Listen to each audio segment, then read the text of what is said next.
Chronological Bible reading. Day 139. 2 Samuel 19, 20 and 21, with original Hebrew vocabulary narrated in English and Portuguese.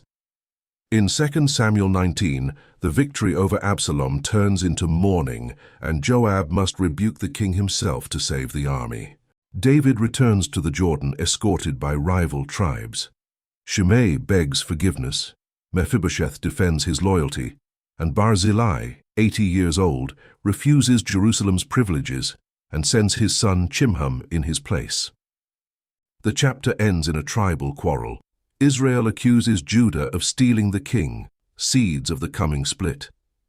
In 2 Samuel 20, Sheba, the son of Bichri, blows the trumpet. "We have no portion in David." Joab uses a kiss, the same word as the sincere farewell to Barzillai, to stab Amasa. At Abel Beth Maacah, a wise woman negotiates with Joab, delivers Sheba's head over the wall, and saves the city. The woman went to all the people in her wisdom. In 2 Samuel 21, 3 years of famine. David seeks the face of Yahweh and discovers the land mourns Saul's massacre of the Gibeonites. Rizpah spreads sackcloth on a rock and guards the bodies from the barley harvest until the rain, months of vigil that moved David to bury Saul's bones. After that, God answered prayer for the land. And in the next battle, David grows faint, so that you don't quench the lamp of Israel. Subscribe so you don't miss a single day of this journey.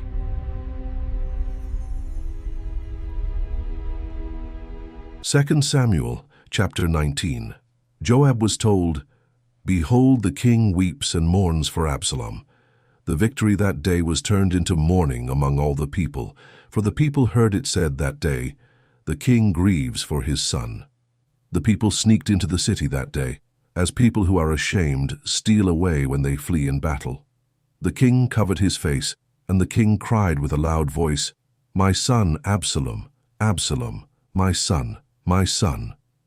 Joab came into the house to the king and said, "Today you have shamed the faces of all your servants who today have saved your life, and the lives of your sons and of your daughters, and the lives of your wives, and the lives of your concubines.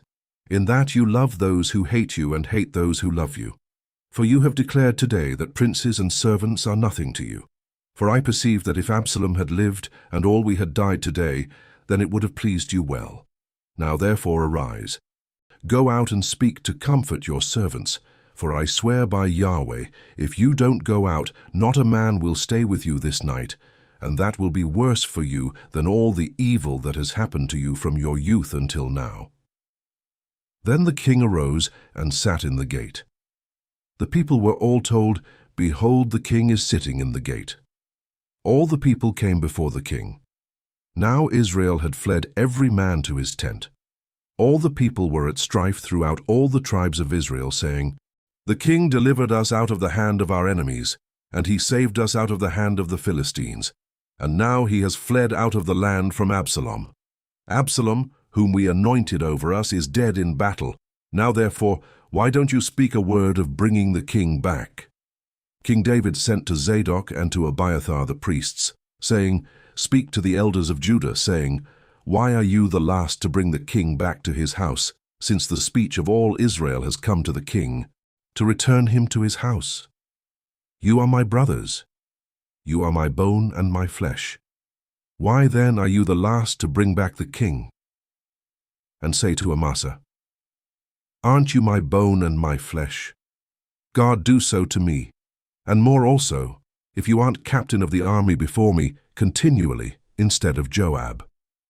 He bowed the heart of all the men of Judah, even as one man, so that they sent to the king, saying, "Return, you and all your servants." So the king returned and came to the Jordan. Judah came to Gilgal to go to meet the king, to bring the king over the Jordan. Shimei, the son of Gera, the Benjamite, who was of Bahurim, hurried and came down with the men of Judah to meet King David.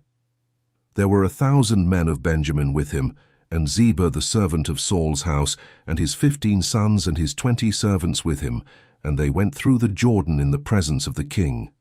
A ferryboat went to bring over the king's household and to do what he thought good. Shimei the son of Gera fell down before the king when he had come over the Jordan. He said to the king, "Don't let my lord impute iniquity to me, or remember that which your servant did perversely the day that my lord the king went out of Jerusalem, that the king should take it to his heart. For your servant knows that I have sinned.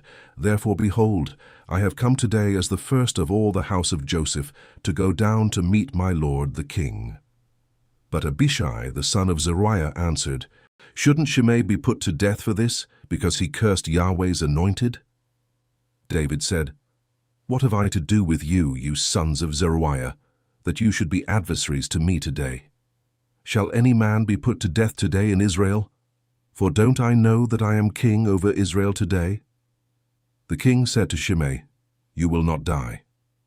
The king swore to him. Mephibosheth the son of Saul came down to meet the king, and he had neither groomed his feet, nor trimmed his beard, nor washed his clothes, from the day the king departed until the day he came home in peace. When he had come to Jerusalem to meet the king said to him, "Why didn't you go with me, Mephibosheth?" He answered, "My lord, O king, my servant deceived me. For your servant said, I will saddle a donkey for myself, that I may ride on it and go with the king, because your servant is lame.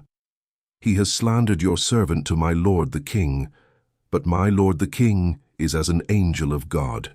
Therefore, do what is good in your eyes. For all my father's house were but dead men before my lord the king, yet you set your servant among those who ate at your own table. What right therefore have I yet, that I should appeal any more to the king?" The king said to him, "Why do you speak any more of your matters? I say, you and Ziba divide the land." Mephibosheth said to the king, "Yes, let him take all, because my lord the king has come in peace to his own house." Barzillai the Gileadite came down from Rogelim, and he went over the Jordan with the king to conduct him over the Jordan. Now Barzillai was a very aged man, even 80 years old. He had provided the king with sustenance while he stayed at Mahanaim, for he was a very great man. The king said to Barzillai, "Come over with me, and I will sustain you with me in Jerusalem."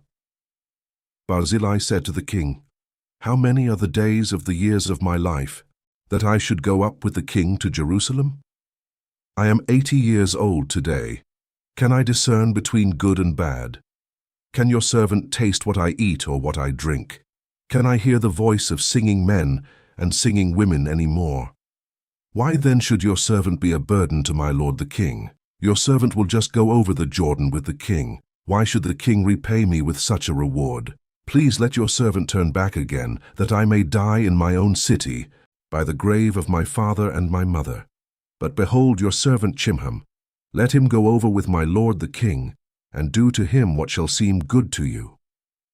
The king answered, "Chimham shall go over with me, and I will do to him that which shall seem good to you.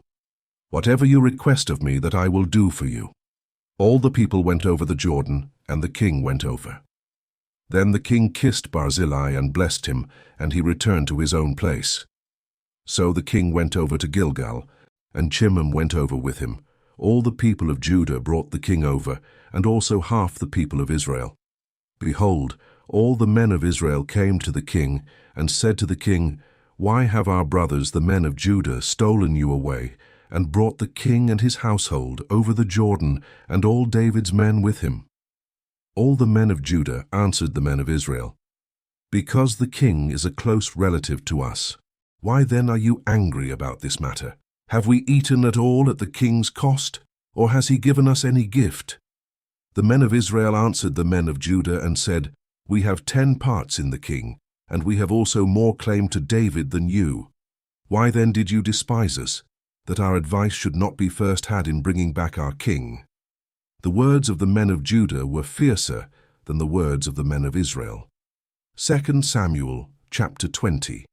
There happened to be there a wicked fellow, whose name was Sheba, the son of Bichri, a Benjamite, and he blew the trumpet and said, "We have no portion in David, neither have we inheritance in the son of Jesse, every man to his tents Israel." So all the men of Israel went up from following David, and followed Sheba the son of Bichri. But the men of Judah joined with their king, from the Jordan even to Jerusalem. David came to his house at Jerusalem, and the king took the 10 women his concubines, whom he had left to keep the house, and put them in custody, and provided them with sustenance, but didn't go into them. So they were shut up to the day of their death, living in widowhood. Then the king said to Amasa, "Call me the men of Judah together within 3 days, and be here present." So Amasa went to call the men of Judah together, but he stayed longer than the set time which had been appointed to him. David said to Abishai, "Now Sheba the son of Bichri will do us more harm than Absalom did. Take your lord's servants and pursue after him, lest he get himself fortified cities and escape out of our sight." Joab's men went out after him with the Cherethites, the Pelethites, and all the mighty men, and they went out of Jerusalem to pursue Sheba the son of Bichri. When they were at the great stone which is in Gibeon, Amasa came to meet them. Joab was clothed in his apparel of war that he had put on, and on it was a sash with a sword fastened on his waist in its sheath, and as he went along it fell out. Joab said to Amasa, "Is it well with you, my brother?" Joab took Amasa by the beard with his right hand to kiss him, but Amasa took no heed to the sword that was in Joab's hand. So he struck him with it in the body, and shed out his bowels to the ground, and didn't strike him again, and he died. Joab and Abishai his brother pursued Sheba the son of Bichri. One of Joab's young men stood by him, and said, "He who favors Joab, and he who is for David, let him follow Joab." Amasa lay wallowing in his blood in the middle of the highway. When the man saw that all the people stood still, he carried Amasa out of the highway into the field, and cast a garment over him when he saw that everyone who came by him stood still. When he was removed out of the highway, all the people went on after Joab to pursue Sheba the son of Bichri. He went through all the tribes of Israel to Abel, to Beth Maacah, and all the Berites. They were gathered together, and went also after him. They came and besieged him in Abel of Beth Maacah, and they cast up a mound against the city, and it stood against the rampart, and all the people who were with Joab battered the wall to throw it down. Then a wise woman cried out of the city, "Here, here, please say to Joab, 'Come near here that I may speak with you.'" He came near to her, and the woman said, "Are you Joab?" He answered, "I am." Then she said to him, "Hear the words of your servant." He answered, "I'm listening." Then she spoke, saying, "They used to say in old times, 'They shall surely ask counsel at Abel,' and so they settled a matter. I am among those who are peaceable and faithful in Israel. You seek to destroy a city and a mother in Israel. Why will you swallow up Yahweh's inheritance?" Joab answered, far be it from me, that I should swallow up or destroy. The matter is not so. But a man of the hill country of Ephraim, Sheba the son of Bichri by name, has lifted up his hand against the king, even against David. Just deliver him, and I will depart from the city. The woman said to Joab, "Behold, his head will be thrown to you over the wall." Then the woman went to all the people in her wisdom. They cut off the head of Sheba the son of Bichri, and threw it out to Joab. He blew the trumpet, and they were dispersed from the city, every man to his tent. Then Joab returned to Jerusalem to the king. Now Joab was over all the army of Israel. Benaiah the son of Jehoiada was over the Cherethites and over the Pelethites. Adoram was over the men subject to forced labor. Jehoshaphat the son of Ahilud was the recorder. Sheva was scribe. Zadok and Abiathar were priests, and Ira the Jairite was chief minister to David. 2 Samuel, chapter 21. There was a famine in the days of David for 3 years, year after year, and David sought the face of Yahweh. Yahweh said, "It is for Saul, and for his bloody house, because he put the Gibeonites to death." The king called the Gibeonites and said to them, "Now the Gibeonites were not of the children of Israel, but of the remnant of the Amorites, and the children of Israel had sworn to them, And Saul sought to kill them in his zeal for the children of Israel and Judah. And David said to the Gibeonites, "What should I do for you? And with what should I make atonement? That you may bless Yahweh's inheritance?" The Gibeonites said to him, "It is no matter of silver or gold between us and Saul or his house, neither is it for us to put any man to death in Israel." He said, "I will do for you whatever you say." They said to the king, "The man who consumed us and who plotted against us, that we should be destroyed from remaining in any of the borders of Israel, let 7 men of his sons be delivered to us, and we will hang them up to Yahweh in Gibeah of Saul, the chosen of Yahweh." The king said, "I will give them." But the king spared Mephibosheth, the son of Jonathan, the son of Saul, because of Yahweh's oath that was between them, between David and Jonathan, the son of Saul. But the king took the 2 sons of Rizpah, the daughter of Aiah, whom she bore to Saul, Armoni, and Mephibosheth, and the 5 sons of Merab, the daughter of Saul, whom she bore to Adriel, the son of Barzillai, the Maholathite. He delivered them into the hands of the Gibeonites, and they hanged them on the mountain before Yahweh, and all 7 of them fell together. They were put to death in the days of harvest, in the first days, at the beginning of barley harvest. Rizpah, the daughter of Aiah, took sackcloth, and spread it for herself on the rock, from the beginning of harvest until water poured on them from the sky. She allowed neither the birds of the sky to rest on them by day, nor the animals of the field by night. David was told what Rizpah, the daughter of Aiah, the concubine of Saul, had done. So David went and took the bones of Saul and the bones of Jonathan his son from the men of Jabesh-Gilead, who had stolen them from the street of Beth-shan, where the Philistines had hanged them in the day that the Philistines killed Saul in Gilboa, and he brought up from there the bones of Saul and the bones of Jonathan his son. They also gathered the bones of those who were hanged. They buried the bones of Saul and Jonathan his son in the country of Benjamin in Zelah, in the tomb of Kish his father. And they performed all that the king commanded. After that, God answered prayer for the land. The Philistines had war again with Israel, and David went down, and his servants with him, and fought against the Philistines. David grew faint, and Ishbi-benob, who was of the sons of the giant, the weight of whose spear was 300 shekels of bronze in weight. He, being armed with a new sword, thought he would kill David. But Abishai the son of Zeruiah helped him, and struck the Philistine and killed him. Then the men of David swore to him, saying, "Don't go out with us to battle any more, so that you don't quench the lamp of Israel." After this there was again war with the Philistines at Gob. Then Sibbecai the Hushathite killed Saph, who was of the sons of the giant. There was again war with the Philistines at Gob. And Elhanan the son of Jariorigim the Bethlehemite killed Goliath the Gittite's brother, the staff of whose spear was like a weaver's beam. There was again war at Gath, where there was a man of great stature, who had 6 fingers on every hand and 6 toes on every foot, 24 in number, and he also was born to the giant. When he defied Israel, Jonathan the son of Shimei, David's brother, killed him. These 4 were born to the giant in Gath, and they fell by the hand of David and by the hand of his servants.